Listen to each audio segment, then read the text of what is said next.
ఇంకొక లెక్క ఇక్కడనే శాతాల చాప్టర్ నుంచి చూడండి.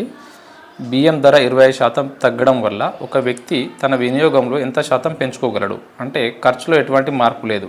అంటే బియ్యం కోసం ఒక వ్యక్తి మొదట ఎంత ఖర్చు అయితే పెరుగుతుందంటే బియ్యం యొక్క ధర తగ్గక ముందు ఎంతైతే ఖర్చు పెడుతున్నాడో అంతే ఖర్చు పెట్టి ఆ బియ్యం యొక్క ధర తగ్గడం ఎప్పుడైతే తగ్గుతుందో మనకు ఎక్కువ క్వాంటిటీ బియ్యం వస్తాయి కాబట్టి ఎంత శాతం తన యొక్క వినియోగాన్ని పెంచుకోగలడు అంటున్నారు. అంటే ఇక్కడ చూడండి 25% తగ్గింది అంటున్నారు. 25% తగ్గింది అంటే చూడండి 25% తగ్గింది అంటే దీన్ని 20% మనం ఫ్రాక్షన్స్లో భిన్నాలలో మార్చుకుంటే 1/4. అంటే బియ్యం ధర మొదట 4 రూపాయలు ఉన్న బియ్యం ధర 1 రూపాయి తగ్గి ఎంత అయిందంటే 3 రూపాయలు అయింది. అంటే చూడండి ఇక్కడ మొదట 4 రూపాయలు ఉన్నది ఇప్పుడు ఎంత అయింది 3 రూపాయలు అయింది బియ్యం ధర. అంటే బియ్యం ధర ఎంత తగ్గింది 1 రూపీ తగ్గింది. 1 రూపీ తగ్గింది. అప్పుడు వినియోగాన్ని ఎంత పెంచుకోగలడు?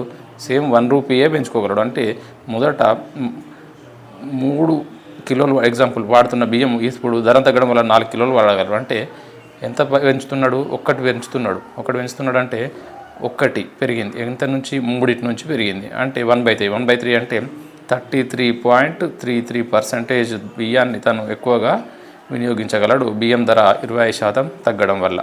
Thank you.